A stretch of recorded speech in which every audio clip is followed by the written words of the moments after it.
जो भारतीय जनता पार्टी की सरकार का जय जयकार कर रहा है वो कितना भी बड़ा अपराधी हो और कितना भी बड़ा भ्रष्टाचारी हो, लेकिन अब वो संत बन गया। एआई जनरेटेड नहीं, वहां पर जाकर के लोगों ने वीडियो बना करके और बनारस के लोगों ने जाकर के वीडियो बनाए और बहुत सारे वीडियो चल रहे हैं। कहीं ऐसा ना हो कि आप पे भी FIR दर्ज। हमें कोई डर नहीं, हम बाबा साहब भीमराव अम्बेडकर के संविधान में विश्वास करते हैं, किसी से डरते नहीं है। क्या लग रहा है कि अप्रैल मई जून में पंचायत चुनाव होगा? मुझे ऐसे लगता है कि इनकी नीयत पर खोट लगता है। उनके जितने इलाइज पार्टी है, चाहे वो निषाद पार्टी हो चाहे अपना दल हो, हर कोई मुखौटा बन गया सामाजिक न्याय के मुद्दे पर। किसी में साहस नहीं है कि सवाल कर सके कि आरक्षण में विसंगतियां क्यों हो रही है। नमस्कार दोस्तों, आप देख रहे हैं UP 80 न्यूज और मैं हूं बलिराम सिंह। दोस्तों, हमारे साथ समाजवादी पार्टी के वरिष्ठ विधायक डॉक्टर RK वर्मा जी हैं। हम आपसे जानेंगे माघ मेला में जो शंकराचार्य जी के साथ जो बदसलूकी हुई, बनारस में जो राजमाता अहिल्याबाई होलकर जी की प्रतिमा तोड़ने का जो आरोप लगा, उस पर हम बात करेंगे। विधायक जी, आपका बहुत बहुत स्वागत है। बहुत बहुत धन्यवाद आपका। माघ मेला में शंकराचार्य जी के साथ जो बदसलूकी का मामला आया है, उसके बाद से जो मेला प्रशासन ने उनको नोटिस भेजा है, क्या है? देखिए, क्या आपको लगता है कि प्रदेश में केवल शंकराचार्य अभिमुक्तेश्वरानंद जी के साथ ही केवल ऐसा हुआ क्या? पूरे उत्तर प्रदेश में चाहे वो धर्माचार्य हो, चाहे वो आम नागरिक हो, चाहे वो राजनीतिक हो या सामाजिक कार्यकर्ता हो, अगर वह भारतीय जनता पार्टी की सरकार की जय जयकार नहीं करता है, उनकी सुर में सुर नहीं मिलाता, तो भारतीय जनता पार्टी की सरकार उन पर मुकदमे कराती है, उनको अपमानित करती है। यह भारतीय जनता पार्टी के सरकार का अहंकार है। और निश्चित रूप से जिस तरीके से अभिमुक्तेश्वरानंद जी के साथ दुर्व्यवहार किया और सरकार के इशारे पर, नहीं तो प्रशासन की इतनी हिम्मत नहीं होती कि इतने बड़े महंत को इस तरीके से अपमानित किया जाए। तो आपके राष्ट्रीय अध्यक्ष जी भी उनसे बात किए थे फोन पे? निश्चित रूप से देखिए, हम सब लोगों को देश में किसी के साथ भी अगर अन्याय होता है, उसको अपमानित किया जाता है, तो हम सब लोगों की पीड़ा है और पीड़ित तो हमारी पीढ़ी का हिस्सा है।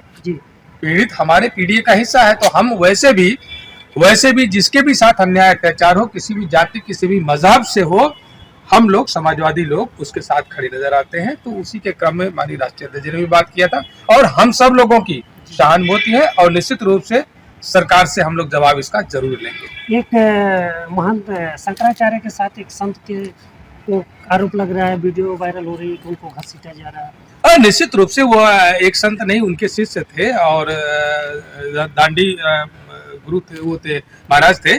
तो निश्चित रूप से उनकी चुटिया पकड़ करके जो है प्रशासन के लोगों ने घसीटा, या पूरे संत समुदाय का घोर अपमान है और निरंकुशता की पराकाष्ठा है कि जो भारतीय जनता पार्टी की सरकार का गुणगान नहीं करता है, जय जयकार नहीं करता है, सरकार उसके साथ इस तरीके का व्यवहार कर रही जो अभी तक ना मुगलों ने किया होगा, ना अंग्रेजों ने किया होगा, ना शकों ने किया होगा, ना हुलों ने किया होगा। अच्छा, माघ मेला में प्रयागराज 2 तस्वीर देखी गई, शंकराचार्य जी के साथ ऐसा हुआ, वहीं पे एक सतुआ बाबा उनका कल एक वीडियो वायरल हो रही थी कि उनकी सिक्योरिटी पूरा दोनों तरफ जवान। मैंने क्या कहा कि वो भारतीय जनता पार्टी की सरकार की जय जयकार करने वाले हैं, तो उनकी तो देखिए हर महीने में 10 करोड़ की एक नई गाड़ी आती है और इतनी सिक्योरिटी मिलती है, इतनी सुविधाएं मिलती है। तो मैंने जो कहा वो बात कि जो चाहे वो संत हो चाहे आम नागरिक हो, जो भारतीय जनता पार्टी की सरकार का जय जयकार कर रहा है, वो कितना भी बड़ा अपराधी हो और कितना भी बड़ा भ्रष्टाचारी हो, लेकिन अब वो संत बन गया, उसको गले लगाएगी, उसको सारा सम्मान देगी। लेकिन जिसने सरकार से सवाल किया, जिसने हक अधिकार की बात करी, जो उसके सुर में सुर नहीं मिलाता, सरकार उसके साथ दुश्मनों के जैसा व्यवहार करती है। अच्छा विधायक जी, बनारस में राजमाता अहिल्याबाई होलकर जी की प्रतिमा जो तोड़े जाने का आरोप लगा है और इस पे जिन लोगों ने, विपक्ष के जिन नेताओं ने इसको वायरल किया, इस पे फेसबुक पे सोशल मीडिया पे डाला, तो उनके खिलाफ सरकार की तरफ से FIR दर्ज किया गया, इस पे क्या? देखिए, राजमाता अहिल्याबाई होलकर 18वीं सदी की एक महान सम्राज्ञी थी और वो एक दार्शनिक भी थी और जिस तरीके से उन्होंने अपना शासन चलाया, जो हम लोकतंत्र का जो मूल्य है, उसको उन्होंने आज़ादी के पहले 18वीं सदी में ही दिखाया था कि गरीब कल्याण के लिए कैसे काम किया जाता है, गरीबों के लिए कैसे काम किया जाता है, उनको सम्मान कैसे दिया जाता है। और जिन लोगों ने धार्मिक प्रतिष्ठानों पर क्षति पहुंचाई थी, चाहे वो काशी विश्वनाथ का मंदिर हो, चाहे सोमनाथ का मंदिर हो, उसका पुनरुद्धार कराने का भी काम किया था। और वहां पर लगी हुई राजमाता अहिल्याबाई होलकर की प्रतिमा को भारतीय जनता पार्टी की सरकार ने उखाड़ फेंक करके कचरे में डालने का काम किया। ये हम इसकी निंदा करते हैं। AI जनरेटेड नहीं, वहां पर जाकर के लोगों ने वीडियो बना करके, और बनारस के लोगों ने जाकर के वीडियो बनाए और बहुत सारे वीडियो चल रहे हैं।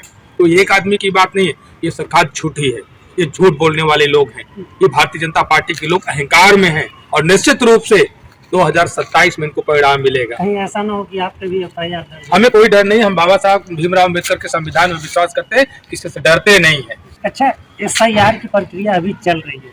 पंचायत चुनाव की चर्चा हो रही थी पिछले साल की, अप्रैल मई तक पंचायत चुनाव हो जाए। क्या आपको लगता है कि पंचायत चुनाव अप्रैल मई में? देखिए, भारतीय जनता पार्टी की सरकार जब से बनी है, जो पंचायतों को जो अपने अधिकार थे, ये गांव की सरकार का जो अधिकार था, गांव का जिससे विकास होता था, उसको पंगु बनाने का काम किया। उनके अधिकार खत्म करने का काम किया, उनका बजट कम करने का काम किया, मनरेगा का बजट कम करने का काम किया, और जो वित्तीय अधिकार जो प्रधानों के थे उसको खत्म करने का काम किया।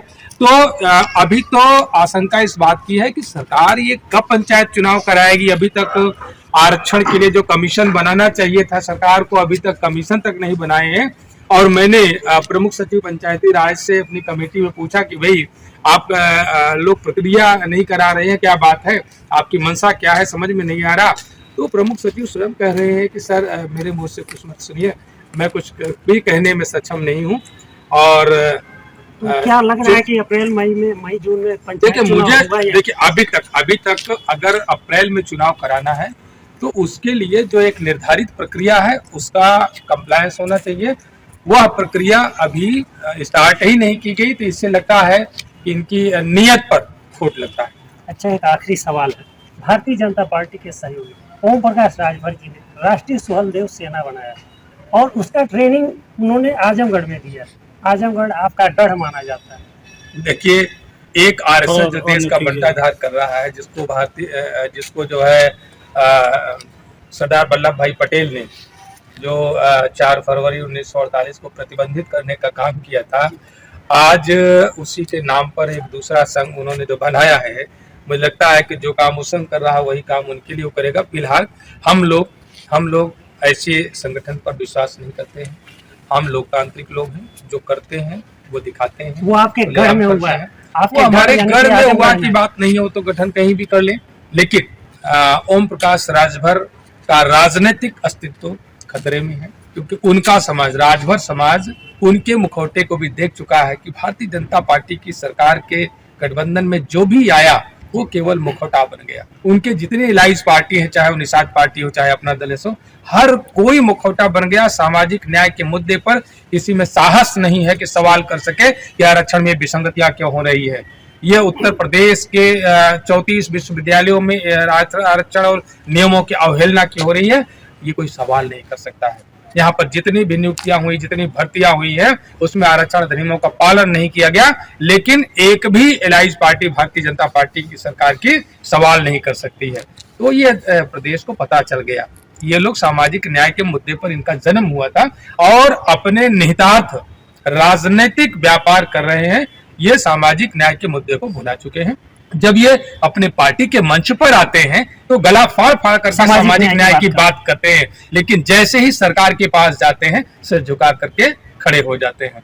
तो निश्चित रूप से ऐसे लोगों से कहीं ज्यादा खतरा होता है समाज को। जो सत्ता में आवे तो अपना चेहरा, अपना व्यवहार, अपना व्यक्तित्व बदल ले, तो ऐसे लोगों से ज्यादा समाज को खतरा है। इसलिए समाज पहचान चुका है। 2027 में परिणाम देगा, भारतीय जनता पार्टी गठबंधन की सरकार जाएगी और PDA वाली सरकार, समाजवादी पार्टी की सरकार आएगी। यानी ओम प्रकाश राजभर जी के RSS से आपको कोई खतरा नहीं है। वो तो खत्म होने वाले हैं ना, खतरा नहीं, वो खत्म होने वाले हैं। तो दोस्तों, आपने सुना डॉक्टर RK वर्मा जी को। आप आए, बहुत बहुत धन्यवाद। Thank you.